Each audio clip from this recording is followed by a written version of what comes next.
السلام عليكم. ازيكم يا جماعة؟ كل سنة وانتم طيبين بعد العيد زي ما عودناكم.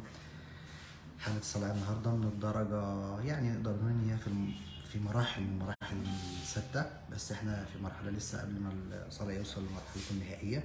فاتفقنا ان احنا نزرع المنطقة الأمامية بكثافة عالية جدا مع الاستمرار على العلاج ان شاء الله. زي ما احنا شايفين ما شاء الله، يعني كثافة نقدر نقول حوالي 50 جرافت في السنتي ما شاء الله.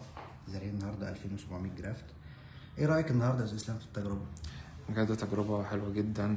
أنصح أي حد والله، يعني لو متردد في إنه ياخد الخطوة دي ياخدها فورا.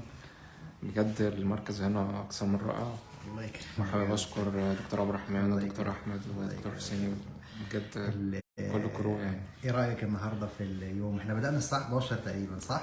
يعني يا دوب 6 ساعات أنجزنا. اهو. الوقت شفت؟ عدى بسرعة ست والله. ساعات زي السادات ما قال. الوقت عدى بسرعة فعلا، والمركز هنا بجد يعني الخدمة فيه محترمة جدا، الله يكرمك. والدكاترة لذاذ جدا، وما شاء الله يعني حاجة محترمة جدا. ربنا يبارك فيك، ان شاء الله نتقابل كده دايما على خير. شكرا بإذن يا الله. أستاذ. شكرا.